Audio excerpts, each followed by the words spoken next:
Hai teman-teman iHabit, apa kabar? Semoga baik-baik saja ya.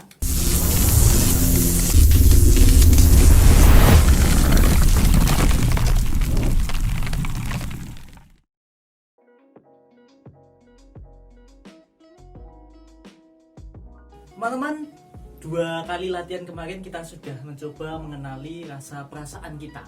Lalu kita juga berlatih untuk membuat agenda harian juga niat-niat pribadi kita. Dan pelan-pelan mengenali siapa diri kita dan bagaimana keadaan diri kita. Nah, dalam materi kali ini kita akan membahas mengenai paradigma dan prinsip. Mungkin teman-teman sudah mengenali apa itu paradigma dan apa itu prinsip. Tetapi sebelum masuk lebih dalam ke sana, saya akan memberikan sebuah ilustrasi seperti ini.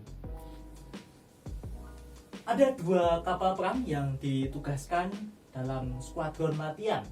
Sudah berada di laut dan sedang melakukan manuver dalam cuaca buruk selama beberapa hari. Ada seorang kapten yang bertugas di sana di kapal dan sedang berjaga di anjungan ketika malam sudah tiba. Jarak penglihatan sangat buruk karena penuh kabut dan embun. Maka kapten tetap berada di anjungan mengawasi segala aktivitas. Tak lama kemudian hari menjadi gelap dan semakin gelap. Pengintai pada sayap anjungan melaporkan, ada sinar pada haluan kanan. Lalu kapten itu berseru, kita akan tetap berjalan atau bergerak mundur. Pengintai menjawab, pilihan satu-satunya adalah tetap maju. Karena sedang ada badai, tak mungkin kita mundur. Tapi itu berarti kita berada dalam arah bahaya tabrakan dengan kapal itu. Kapten itu lalu berseru kepada orang yang bertugas memberikan isyarat. Beri isyarat kepada kapal itu, kita berada pada arah tabrakan. Kami anjurkan Anda mengubah arah 20 derajat. Datang isyarat balasan, maaf, sebaiknya Andalah yang harus mengubah arah 20 derajat. Kapten itu kemudian berkata lagi, kirim pesan kepadanya, saya kapten, ubahlah arah Anda 20 derajat. Lalu kemudian datanglah jawaban lagi, saya tingkat 2, kelasi tingkat 2, sebaiknya Anda yang mengubah arah 20 derajat. Kapten itu menjadi marah dan membentak, saya adalah kapten perang, ubahlah arah Anda 20 derajat. Kemudian datanglah pesan yang akhirnya membungkam kapten itu. Apa jawaban itu? Saya mercusuar. Dengan jawaban itu akhirnya si kapten dan seluruh awak kapal itu mengubah haluannya. Nah, teman-teman, dalam kisah tadi kita bisa melihat kapten tadi sebelum menyadari persepsinya yang keliru, ia hendak memerintah dan mentang-mentang dia juga kapten ya kan, untuk memindahkan arah yang ternyata mercusuar. Dan tentu itu adalah hal yang tidak mungkin terjadi, memindah mercusuar ya kan. Dan tentu mengapa kapten itu bersikukuh dengan dirinya? Karena paradigmanya yang keliru, matanya tertutup oleh kabut. Sehingga ia merasa yang paling benar, padahal keliru. Itulah persepsi yang terbatas. Hal ini yang terjadi tentu dalam kehidupan harian kita. Sering sekali hal ini bisa terjadi. Prinsip atau hal baik yang patut kita perjuangkan itu layaknya sebuah mercusuar atau tower. Prinsip itu adalah sebuah hukum alam atau hal yang mutlak benar, tidak bisa diganggu gugat. Bisa sih kita tidak mengakuinya, tapi kita tidak mungkin melanggar, menolak atau menghancurkan hukum alam itu.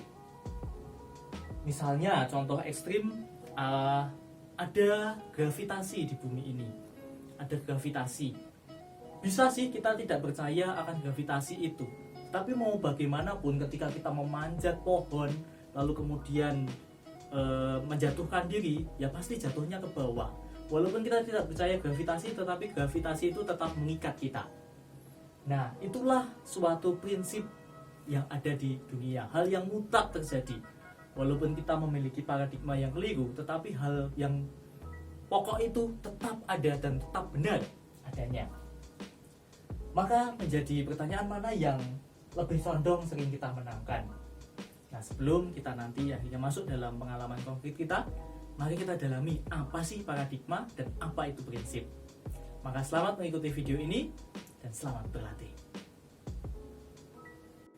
Teman-teman, tadi kita sudah diantar untuk masuk ke dalam bagian tema video kali ini. Temanya adalah paradigma dan prinsip. Mari kita mendalami sedikit apa itu paradigma dan prinsip. Paradigma dan prinsip. Seperti kalau kita melihat gambar di sana, apa yang kita pahami? Di sebelah kiri orang sangat logis melihat bahwa itu adalah angka 6. Sedangkan yang di sebelah kanan dia mengatakan angka 9. Paradigma itu kata lainnya adalah persepsi. Nah, tadi dalam cerita tentang seorang kapten dan marcesuar, dia menaruh paradigmanya terutama karena dia adalah seorang kapten, mentang-mentang kapten dia mau memerintah siapa saja, tetapi dia tidak tahu bahwa dia berhadapan pada sesuatu yang tidak dapat ia ubah, yaitu adalah marcesuar. Saya punya cerita, saya datang ke warung bakso, lalu ada masuk, lalu saya bilang, "Mas, saya pesan baksonya." Lalu orang-orang di sekitar itu tertawa. Saya nggak tahu mengapa dia tertawa. Ternyata saya salah, orang itu sama-sama pengunjung warung bakso itu. Dan saya order bukan kepada pelayan, tetapi juga sesama pengunjung. Dan saya waktu itu ketika sadar betapa malunya saya.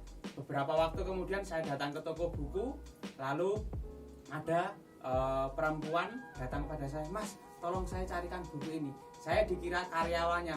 Lalu saya sadar bahwa dia pasti salah dan saya tidak ingin membuat dia malu, lalu saya mencarikan.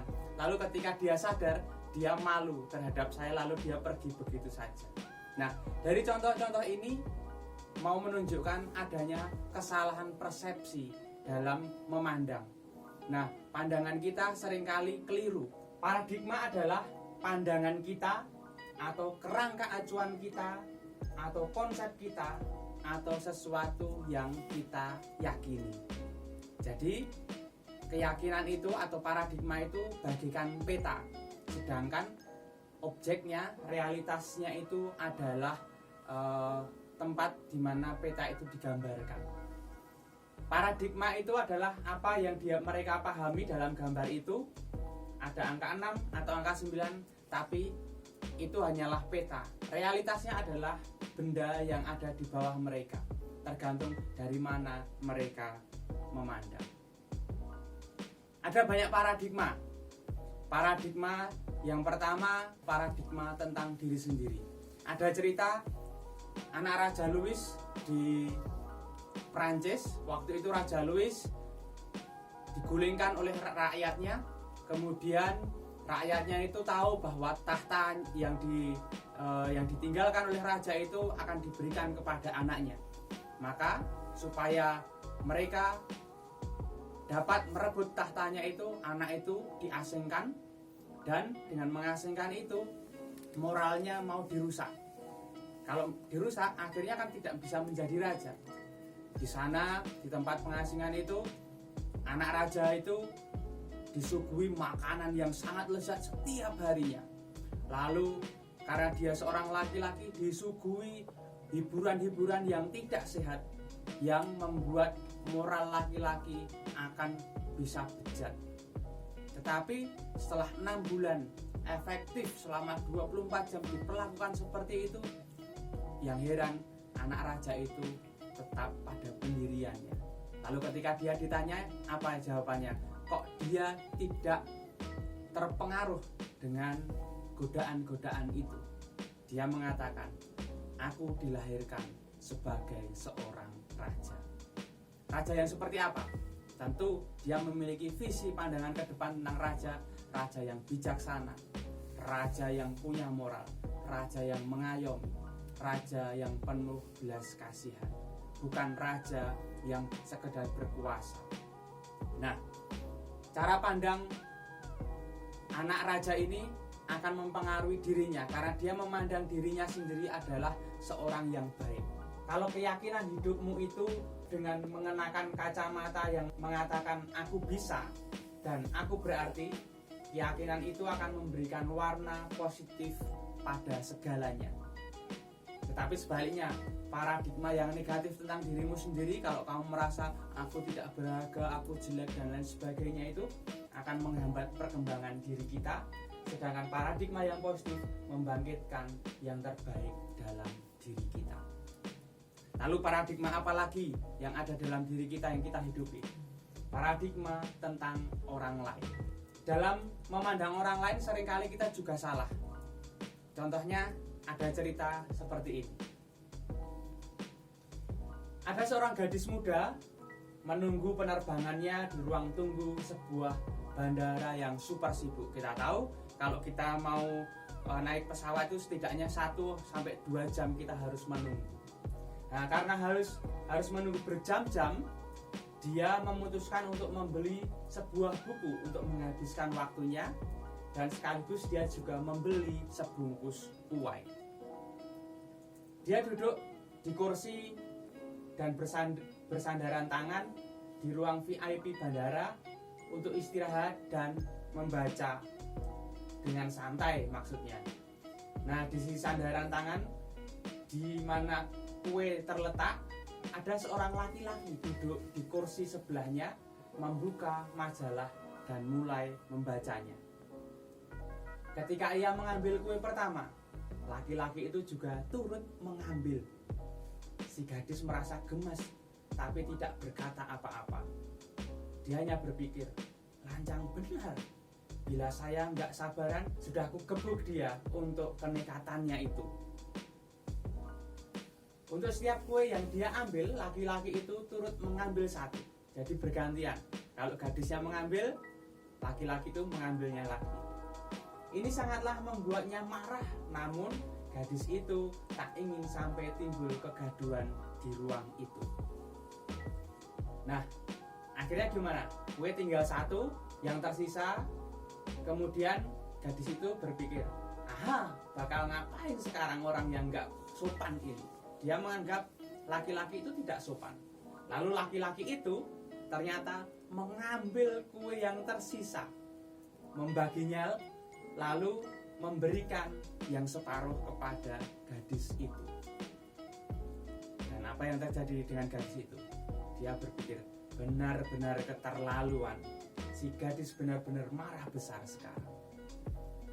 Nah, dalam kemarahannya, dia mengakhiri bukunya, dikemasnya barangnya, lalu bergegas ke tempat boarding.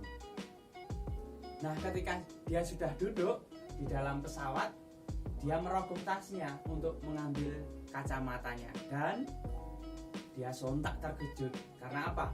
Ada sebungkus kuenya yang masih ada di dalam tas dan tak tersentuh sama sekali. Jadi dari tadi itu dia belum membuka kuenya sendiri. Dia merasa sangat malu. Dia keliru.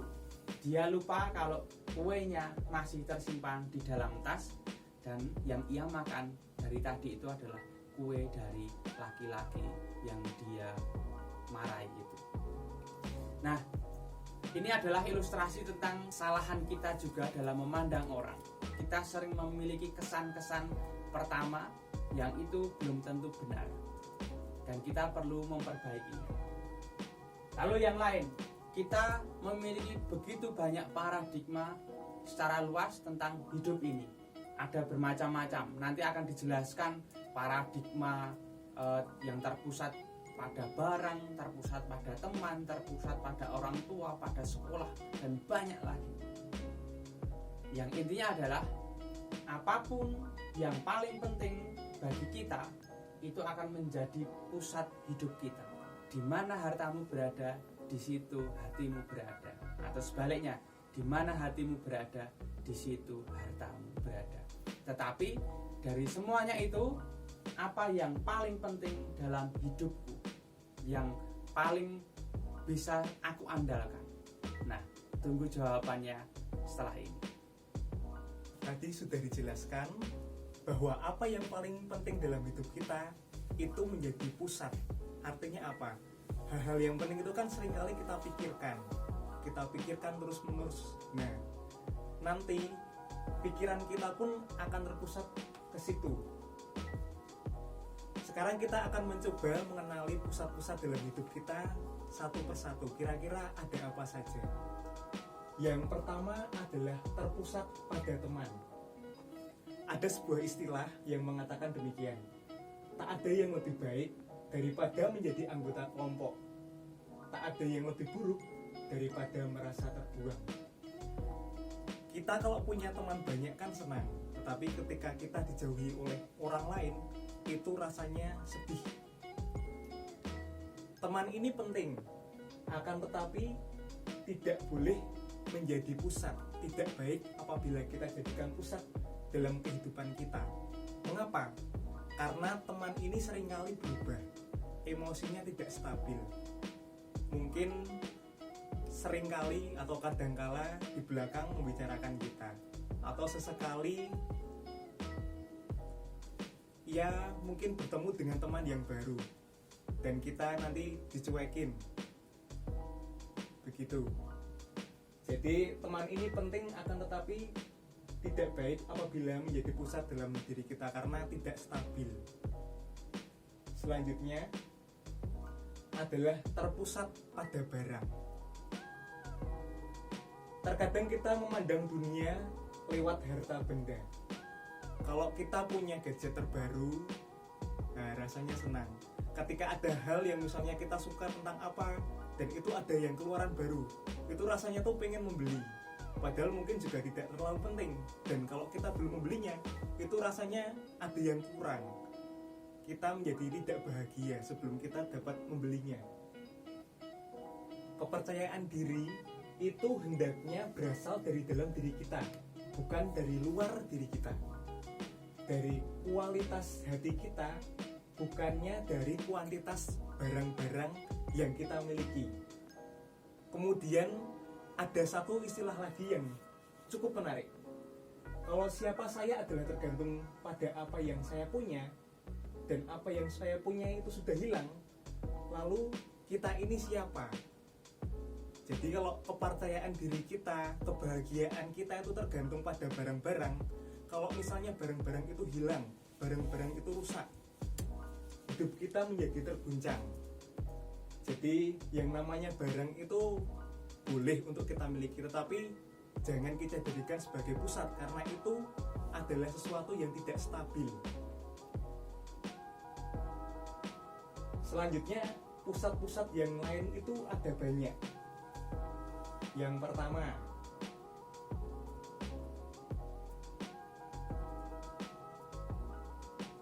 pertama adalah berpusat kepada sekolah.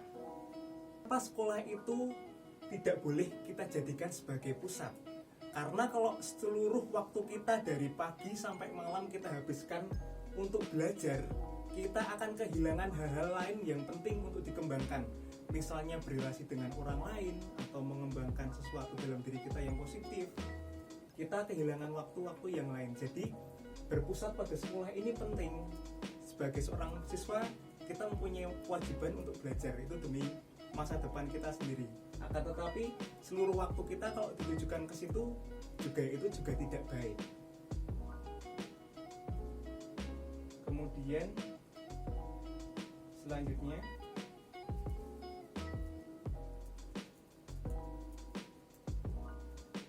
selanjutnya adalah berpusat kepada hobi.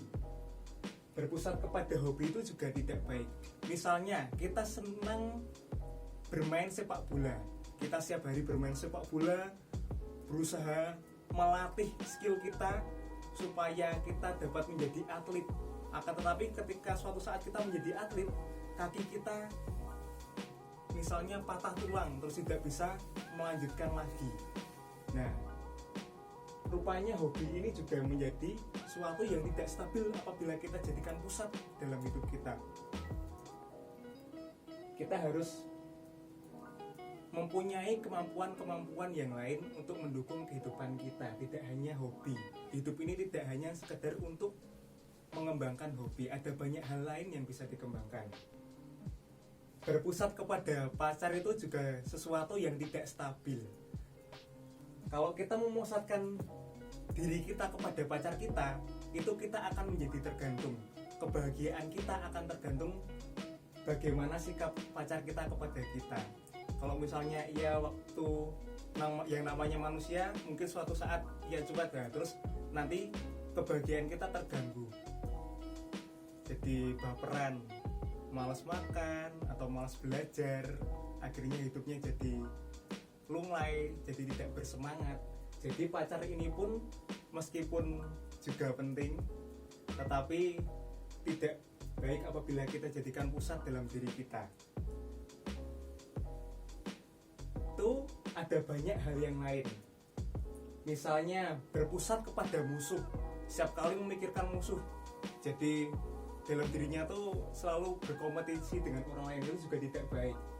Kemudian berpusat kepada orang tua, meskipun orang tua itu adalah sumber kasih sayang kepada kita, akan tetapi kalau memusatkan diri kita kepada orang tua, apa-apa menunggu keputusan dari orang tua itu juga tidak bagus.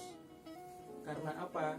Kadangkala orang tua kita kan juga manusiawi, mungkin kadang-kadang juga bersikap kurang memperhatikan kita atau seperti apa, jadi kebahagiaan kita pun, rasa perasaan kita pun bisa terganggu.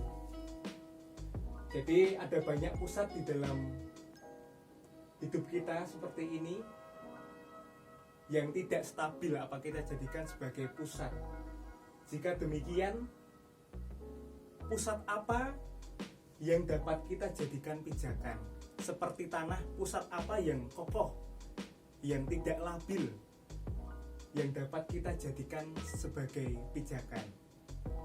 Kita sudah diantar betapa banyak pusat-pusat hidup yang setidaknya tidak boleh kita tempatkan. Lalu apa sih pusat hidup yang dapat kita jadikan pijakan untuk menjadi hidup yang lebih baik? Ini adalah terpusat pada prinsip. Nah, prinsip itu adalah suatu nilai yang objektif yang semua orang itu terima. Contohnya itu adalah ada kejujuran, ada loyalitas, ada integritas, ada kasih, dan banyak macamnya. Pasti kita semua tahu bahwa setiap orang harus loyalitas, harus memiliki kasih dalam hidupnya. Itulah yang harus kita pegang. Fungsi prinsip adalah menjadi kompas bagi seluruh hidup kita. Bagaimana seluruh hidup kita itu kita arahkan dan juga kita berjalan sesuai dengan kompas kita, yaitu prinsip. Nah, itu dijelaskan bahwa kompas selalu menunjuk arah utara, dan itulah hidup kita. Bagaimana prinsip itu harus kita tunjukkan pada satu arah, menuju kehidupan yang lebih baik, menuju pengenalan diri yang lebih utuh, dan juga menuju pada kehidupan yang berkualitas. Prinsip itu tidak pernah gagal. Dalam penjelasan kali ini mungkin kita memberikan satu contoh, yaitu adalah prinsip kejujuran. Manipulasi diri akan terbongkar pada waktunya. Maksudnya apa? Misalkan kita jujur nih, kita selalu jujur, oke, fine. Tapi ketika misalkan kita ada satu masa di mana kita berbohong, nanti ada satu masa pasti kebohongan itu akan terungkap. Kapanpun atau dimanapun itu kita tidak tahu, pasti lama-lama akan terungkap. Lalu prinsip itu tidak akan mengecewakan. Misalkan nih, kita semua punya kejujuran dalam hal apa? Masalah. Kita bisa bercerita mengenai masalah kita, entah dengan teman, sahabat, ataupun orang tua, dosen, atau siapapun. Dengan prinsip kejujuran itu pasti kita mendapatkan problem solving. Paling tidak itu kita mendapatkan tempat di mana kita bisa bercerita, di mana kita membutuhkan telinga orang untuk mendengarkan cerita kita, maka kita di situ mendapatkan hal yang baik, yaitu adalah telinga dan juga problem solving. Maka dari itu prinsip itu tidak akan pernah mengecewakan kita. Berlandaskan prinsip, maka akan stabil. Ketika hidup kita berlandaskan tentang kejujuran, maka pastilah orang-orang di sekitar kita akan menerima. Pastilah kita menjadi pribadi yang terbuka pada orang, jujur apa adanya. Tapi ketika kita tidak jujur, kita berbohong, pasti ada rasa was-was. Wah, gimana ya kalau saya itu terbongkar, atau ada rasa takut, gimana ya kalau dia itu tahu bahwa saya telah membohongi dia, pasti dia akan sakit hati. Maka dari itu, prinsip itu tidak akan pernah gagal. Ketika hidup kita, keseluruhan hidup kita itu kita dasari dengan prinsip-prinsip, maka yang namanya teman, namanya barang, pacar, sekolah, ataupun hal lain tadi yang telah kita tak ketahui, sedikit demi sedikit kita akan mendapatkannya. Walaupun itu bukan tujuan utama kita, karena tujuan utama kita adalah hidup berlandaskan pada prinsip. Itulah yang harus kita pegang, hidup berlandaskan prinsip. Teman-teman, tadi kita sudah membahas tentang apa itu prinsip yang didahului oleh paradigma. Nah, mungkin di antara kita masih ada yang bingung membedakan antara apa itu prinsip dan apa itu nilai. Nah, dalam lingkup pembahasan kita pada 7 Habit ini, kita perlu membedakan nanti kalau ada yang kuliah dalam disiplin ilmu moral, pemahamannya sedikit terbalik. Maka saya membatasi bahwa kalau kita mau membahas buku 7 Habit yang dikarang oleh Stephen Covey dan Sean Covey ini, pemahaman tentang prinsip dan nilai adalah sebagai berikut. Prinsip digambarkan seperti mercusuar. Mercusuar itu ada di tepi laut untuk memberi rambu-rambu bahwa di situ ada bahaya.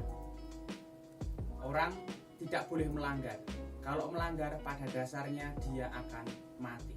Kapal itu akan karam. Prinsip itu juga digambarkan seperti hukum alam, yaitu misalkan ada gravitasi.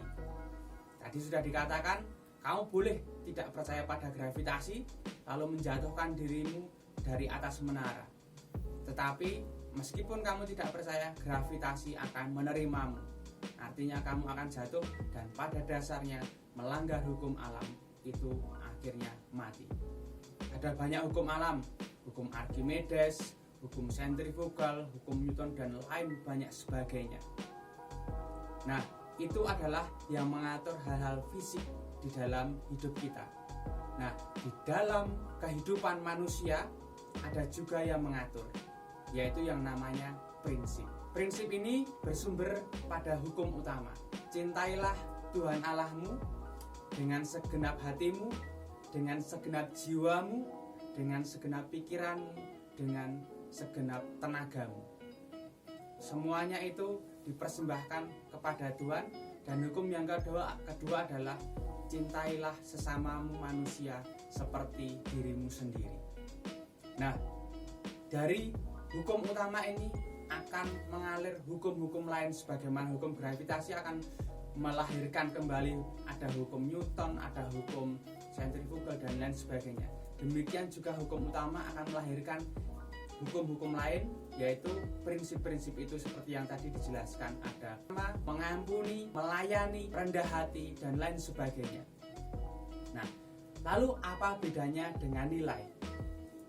Nilai itu adalah bisa dikatakan pedoman atau cara hidup atau keyakinan atau selera. Tetapi pedoman ini hanya berlaku bagi orang-orang tertentu atau kelompok-kelompok tertentu saja. Sedangkan prinsip bersifat universal. Universal itu tidak memandang suku, agama, kelompok, atau orang-orang tertentu, negara-negara tertentu. Siapa sekarang yang tidak percaya pada cinta kasih? Siapa sekarang yang menantang kejujuran? Siapa sekarang yang tidak memperbolehkan negaranya atau agamanya yang tidak memperbolehkan cinta kasih, rendah hati? Tidak ada. Prinsip berlaku bagi semua orang.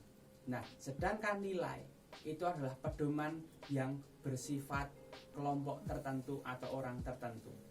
Misalkan yang percaya pada Yesus itu adalah orang Kristen, yang percaya pada Nabi Muhammad itu adalah orang Islam, yang percaya pada Siddhartha itu adalah orang Buddha. Jadi itu adalah nilai yang terkandung di dalam kelompok-kelompok tertentu. Nah, sekarang diri kita itu juga masing-masing memiliki nilai atau pedoman hidup atau selera. Pertanyaannya sekarang adalah, apakah nilai-nilai kita itu, pedoman-pedoman pribadi kita itu berprinsip atau tidak? Seorang pencuri, dia memiliki nilai, yaitu untuk menghidupi keluarganya. Itu bagus. Tetapi apakah nilainya berprinsip? Tidak. Dia tidak jujur. Dia tidak menghargai orang lain. Karena dia mengambil barang milik orang lain secara tidak halal. Nah, oleh karena itu, mari kita melihat apakah nilai-nilai dalam hidup kita itu berprinsip atau tidak. Nah teman-teman, kita akan memasuki dinamika latihan yang ketiga. Tadi kita sudah mengetahui apa itu paradigma, ya kan? Paradigma adalah cara kamu memandang sesuatu, kerangka acuanmu atau keyakinanmu. Mungkin selama ini kita memiliki pandangan yang keliru, yang menghambat perkembangan diri kita. Atau bisa juga justru kita memiliki pandangan atau paradigma yang terlalu positif, sehingga mengurangi sikap kehati-hatian kita dalam bertindak. Mungkin kita pernah mengalami pengalaman tidak suka dengan orang lain, marah dengan orang lain, atau awalnya menaruh kepercayaan pada orang lain namun akhirnya kecewa. Mungkin juga kita pernah menyerah sebelum mengerjakan tugas kita yang terasa sulit. Apa sih yang mempengaruhi pandangan dan keyakinan itu? Itulah paradigma. Nah, paradigma itu seperti kacamata. Saya kebetulan juga menggunakan kacamata. Kacamata yang pas itu tentu akan membantu kita dalam melihat dan melihatnya secara lebih jelas. Beda kalau kacamata kita tidak pas, maka tentu akan membuat kita semakin kabur atau bahkan pusing. Nah, di latihan ketiga ini kita akan melihat seperti apa sih paradigma kita itu.